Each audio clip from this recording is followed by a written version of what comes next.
नमस्कार, बहुत स्वागत आप सभी का। मैं हूं सुशांत सिन्हा। बिहार में पहले फेज के 121 सीटों के लिए वोटिंग होनी है और उसके लिए प्रचार आज खत्म हो जाएगा। लेकिन बॉस राहुल गांधी क्या करके मानेंगे, ये अपने आप में एक बड़ा प्रश्न है। क्योंकि राहुल गांधी इस पहले फेज के लिए जो प्रचार खत्म होना है उसके पहले फुल फुल मतलब आप कहिए कि एकदम पूरी ताकत लगाकर ऐसा लग रहा है कि नरेंद्र मोदी को जिताने पर लगे हुए हैं। तेजस्वी यादव के साथ राहुल गांधी ने आज क्या किया है मैं आपको दिखाऊंगा, तो आप भी हैरान रह जाएंगे और हंस हंस के भी गिर सकते हैं, इसलिए बैठकर ये वीडियो देखिएगा। लेकिन बॉस राहुल गांधी के लिए मैं बार बार कहता हूं कि वो जो है ना, वो उस व्यक्ति की तरह है जो नोटिस पीरियड सर्व कर रहा होता है किसी ऑफिस में और उसको लगता है कि भाई अब जाए जिधर जाए, मेरे को क्या फर्क पड़ता है, काम करो ना करो, दूसरों को भी पर वो जो है क्या, चलो चाय पीने थोड़ा फूक के आए वाला हिसाब जैसे रहता है किसी नोटिस पीरियड सर्व करने वाले व्यक्ति का, उसी तरीके से राहुल गांधी का हिसाब कि बिहार चुनाव में उनको पता है कांग्रेस का तो कुछ होना नहीं, इसलिए वो जो है वो बेमन से अपना काम कर रहे हैं। और तेजस्वी यादव का कैसे नुकसान कर रहे हैं मैं आज आपको दिखाऊंगा। कैसे कांग्रेस ऑलरेडी मानने बैठी है कि भाई वो तो चुनाव हार ही रहे हैं, सरकार किसकी बन रही है नहीं बन रही है, वो भी आज आपको दिखाऊंगा। आपकी राय क्या है वीडियो देखने के बाद कमेंट जरूर कीजिएगा। लेकिन पहले आपको ये दिखा दूं कि भाई आज तेजस्वी यादव सामने आए और उन्होंने कहा कि हर महिला के खाते में 14 जनवरी को 30,000 रुपया आ जाएगा। ये भाई साहब अभी तक ये नहीं बता पाए हैं कि इनका ब्लूप्रिंट, सो कॉल्ड ब्लूप्रिंट क्या है जिसमें वो 2.5 करोड़ सरकारी नौकरी देने वाले हैं। एनडीए के घोषणा पत्र में लिखा है कि 1 करोड़ नौकरी देंगे जिसमें रोजगार शामिल है, मतलब बिजनेस वगैरह करके आप अपना काम कर सकते हो और उसमें सरकारी नौकरी भी होगी। उसके लिए इंटरव्यूज में पूछ रहे हैं कि 1 करोड़ के लिए पैसा कहां से आएगा। अपना 2.5 करोड़ सीधे सीधे सरकारी नौकरी के लिए पैसा कहां से आएगा ये नहीं बता रहे। और अब ये इनका पैनिक मोड दिख रहा है क्योंकि इनको लग गया कि भाई इधर तो हिसाब बन नहीं रहा है। तो जो 30,000 रुपया महिलाओं के अकाउंट में डालने की बात थी, वो कह रहे हैं कि अब हम आएंगे तो सीधे एक बार में पूरे साल का 30,000 डाल देंगे। ये इनका पैनिक मोड दिखाता है कि इनको समझ में आ रहा है कि भाई काम तो जो है वो बन नहीं रहा। दूसरी तरफ आप देखिए इनके भाई हैं तेज प्रताप, वो कह रहे हैं कि तेजस्वी तो बच्चा है, इसको तो झुनझुन्ना मिलने वाला है चुनाव के बाद। सुनिए तेज प्रताप को एक बार। माँ और दीदी आशीर्वाद दे रही है लेकिन भाई आपके खिलाफ प्रचार कर रहे हैं। तो करने दीजिए, अभी बच्चा है वो, चुनाव बाद उसको झुनझुन्ना पकड़ाएंगे। हमारे क्षेत्र में हो गए तो हम भी उनके क्षेत्र चले गए, राघोपुर फिर जाएंगे राघोपुर। अब चूंकि मामला फंसा हुआ है, इनको दिख तो रहा है कि भाई मामला बन नहीं रहा है, तो ये जो है वो सोशल मीडिया पे नरेंद्र मोदी का एक वीडियो डालकर भी माहौल बना रहे हैं कि भाई मेरी कॉपी नरेंद्र मोदी कर रहे हैं, कि भाई उसमें जो है वो रोजगार की बात कर रहे हैं, उसमें जो है वो बात कर रहे हैं कि सिंचाई और दवाई इसकी बात कर रहे हैं। तो अमित मालवीय ने ट्वीट करके बता दिया कि भाई ये नरेंद्र मोदी ये लाइन तुमने कॉपी की है, 2018 में नरेंद्र मोदी ने ये बात बोली थी जो आज भी बोल रहे हैं। तो वहां भी फंस गए। लेकिन आप देखिए कि इनको असल में तो फंसा रखा है राहुल गांधी। आप सोचिए बॉस, राहुल गांधी जो पूरे प्रचार में गायब रहे, वो आखिर में आते हैं बीजेपी के स्टार कैंपेनर की तरह, ऐसा लग रहा है प्रचार कर रहे हैं।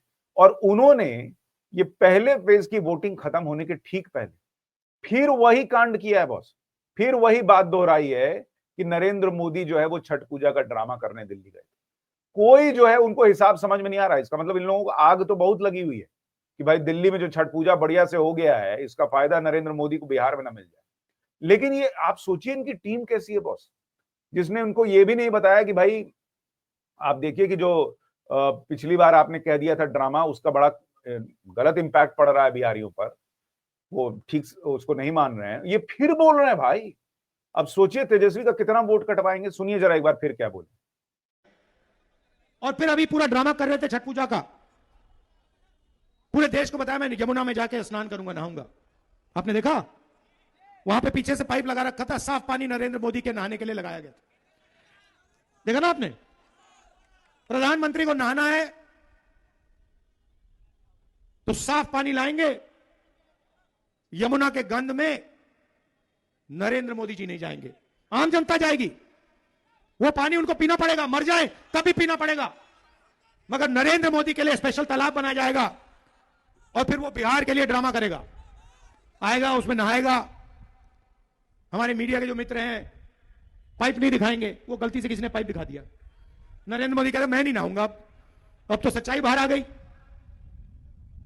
तो ये चल रहा है। राहुल गांधी क्या बोल देंगे और उससे बीजेपी को कितना फायदा हो जाएगा, इसका पता नहीं कोई एनालिसिस उनके पास करने वाला है या नहीं। कोई उनको बताने वाला भी नहीं है बॉस कि आपका पिछला कांड जो है वो ऑलरेडी जो है वो डैमेज कंट्रोल करते करते हमारे पसीने छूट रहे हैं। ऊपर से सुनिए, कह रहे हैं कि नीतीश कुमार जो है वो तो मोदी और अमित शाह के हाथ के रिमोट है। अभी तक तो इनका पूरा इकोसिस्टम, इनकी चिंदी मीडिया माहौल बनाती थी रोज कि आज मोदी की सरकार गिरेगी, कल नीतीश कुमार पलटी मारेंगे, परसों मारेंगे, तरसों मारेंगे। अब कह रहे हैं कि रिमोट से नरेंद्र मोदी नीतीश कुमार को चला रहे हैं। अभी तक कहते थे कि मोदी कमजोर पड़ गए हैं, नीतीश कुमार उनको चला रहे हैं। अब कह रहे हैं मोदी नीतीश कुमार को चला रहे हैं। भाई पहले रिमोट की बैटरी चेक करो, आपकी स्क्रिप्ट जो है वो कौन चला रहा है। स्क्रिप्ट भैया इससे अच्छा लिख के पढ़ दो भाई। सुनिए क्या बोले हैं। बिहार के लोगों को लगता है कि नीतीश जी की सरकार है। नीतीश जी का कुछ लेना देना नहीं है। जैसे टीवी पे आप चैनल बदलते हो ना, ठक ठक ठक ठक चैनल बदलते हो ना, वैसे नीतीश जी का चैनल बदलते हैं मोदी जी, शाह जी। बटन दबाते हैं, खट जो चाहिए नीतीश जी करते हैं। इसी तरह से कह दिए भाई कि जो है वो नरेंद्र मोदी को कभी किसी गरीब का पैर छूते देखा है, किसी गरीब को गले लगाते देखा? अरे भाई नरेंद्र मोदी की इतनी तस्वीरें हैं जहां वो हर बार विदेश भी जाते हैं और देश में भी कोई बड़ा प्रोजेक्ट पूरा होता है तो वहां जो लेबर ने काम किया है, जो श्रमिकों ने काम किया, उनके साथ फोटो खिंचवाते हैं, उन पर फूल बरसाते हैं, पैर धोते तस्वीरें। भाई क्या कौन लिखता है इनकी स्क्रिप्ट? लिख दे तो ज्यादा अच्छा है, अपने मने बोलते हैं तो कुछ भी बोल देते हैं। अब सुनिए अग्निवीर पे क्या बोल रहे हैं। मतलब ऐसा ऐसा कांड करते हैं कि पूरा इंडिया अलायंस भी मिलके झाड़ू पोछा लगा के समेटने जाएगा तो नहीं समेट पाएगा। सुनिए अग्निवीर पे क्या बोले। यहां पे स्टूडेंट्स, युवा खड़े हैं, आप मेहनत करते हो।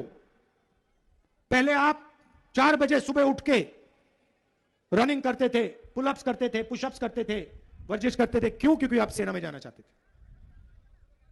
एक रास्ता था कि चलो देशभक्ति के रास्ते पे चलते हैं, एयरफोर्स, नेवी, आर्मी में चलो। क्या किया? रास्ता बंद कर दिया। कहा कि नहीं, सेना में तो हम अग्निवीर लाएंगे। अग्निवीर का क्या मतलब है मैं बताता हूं आपको।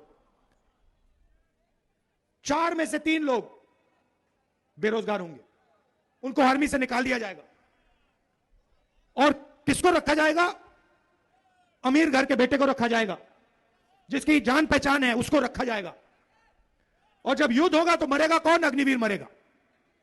गोली कौन खाएगा? अग्निवीर खाएगा। और फिर उसके बाद उसको, उसके परिवार को कहा जाएगा कि तुम तो अग्निवीर हो, तुम्हें शहीद का दर्जा नहीं मिलेगा, तुम्हें पेंशन नहीं मिलेगा। तो वो रास्ता बंद किया। दूसरा रास्ता था पब्लिक सेक्टर का, सरकारी कंपनियों का। HAL जैसी कंपनी, BHEL जैसी कंपनी, इंडियन ऑयल जैसी कंपनी। ऐसे पहले हजारों कंपनियां हुआ करती थी। इन कंपनियों में दलित, अति पिछड़ा, गरीब, जनरल कास्ट के लोग, अल्पसंख्यक लोग जा सकते थे। सारे के सारे प्राइवेटाइज कर दिए। सारी की सारी प्राइवेटाइज कर दी। किसको दी? अदानी अंबानी जैसे लोगों को दी। वो भी रास्ता बंद किया। अब आप इनका लॉजिक सोचिए बॉस। एक सांस में कह रहे हैं कि अग्निवीर जो है उसका रास्ता गरीब के लिए बंद हो गया। वो किसको नौकरी मिल रही है? अमीर को। दूसरी सांस में कह रहे हैं मरेगा कौन? अग्निवीर मरेगा, गरीब मरेगा। अरे भाई जब नौकरी अमीर को मिली तो गरीब कैसे मरेगा? और अमीर को नौकरी दे रहे हैं तो अग्निवीर में गरीब कैसे मरने वाला है, इसका कोई हिसाब इनके पास नहीं। कह रहे हैं कि 3-4 को नौकरी मिलती है तो 3 को बाहर कर देते हैं।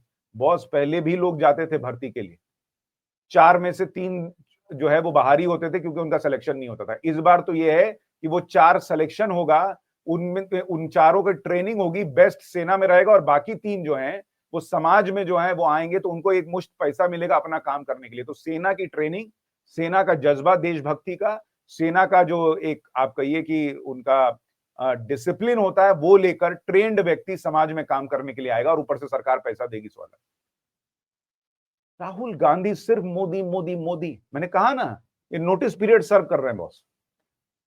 इनको बिहार का मुद्दा ही नहीं पता या उठाना नहीं है, क्या कर रहे हैं यही जानते हैं।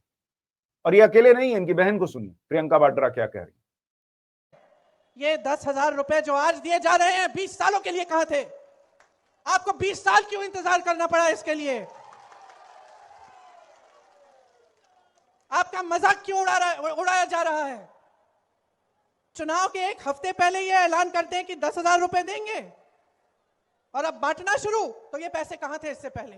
अब प्रियंका वाड्रा के लॉजिक से कोई प्रियंका वाड्रा से पूछे कि कह रही हैं कि 10,000 अभी क्यों दे रहे हैं, पहले क्यों नहीं दिया? तो आप तो 75 साल में 60 साल कांग्रेस राज की, राहुल गांधी जो खटाखट अकाउंट में पैसा डालने की बात कर रहे थे, तो 60 साल में क्यों नहीं डाल पाए? और जिन लोगों से आप पूछ रहे हैं कि आज 10,000 क्यों दिया, चलिए ठीक है, उनसे पूछिए, लेकिन आप उनसे भी तो पूछिए बिहार में जिनकी सरकार रही, जिनके साथ आप गठबंधन किए हुए हैं, कि वो तो बिहार में महिलाओं को शौचालय नहीं दे पाए थे बॉस। बिहार में शौचालय नहीं दे पाए थे। बिहार में महिलाएं शाम में 6 बजे के बाद घर से निकलती नहीं थी। बिहार में महिलाओं की क्या हालत थी, हम लोग बिहारी लोग हैं, हम लोग जानते हैं। आज की डेट में रात में आराम से लड़की बाहर निकलती है, अपना कोई काम हो, पढ़ाई लिखाई करना हो, कुछ सामान लाना हो, लेके घर आती है सेफ्टी के साथ। ये लोग क्या जानेंगे बॉस, दिल्ली में बैठे हुए लोग। लास्ट में खाना पूर्ति के लिए गए हैं अपना कि भाई मैं भी आया था, मैं भी आई थी वाला का हिसाब करके, ये सब करके और रायता फैला रहे तेजस्वी को और नुकसान होगा। जितना ये लोग जो ये सब बात कर रहे हैं, पब्लिक को और पुरानी बातें याद आ रही हैं। नरेंद्र मोदी ने क्या किया है और समझ में आ रहा है, तो ये और तेजस्वी यादव का वोट ही काट देंगे। इसलिए मैंने कहा कि राहुल गांधी वोटिंग से ठीक पहले तेजस्वी यादव का बम्पर नुकसान करके आए। बाकी देखिए क्या ही होता है। आपकी राय क्या है, कमेंट जरूर कीजिएगा। राहुल गांधी की ये लीला तो जारी है बॉस, लेकिन पब्लिक जो है उसकी लीला क्या होगी, वोट किसको पहले चरण में पड़ेगा? आपके हिसाब से पहले चरण के 121 में से कितनी सीट महागठबंधन को और कितनी सीट एनडीए को, जरा कमेंट करके जरूर बताइएगा। वीडियो को लाइक और शेयर कीजिएगा। नमस्कार।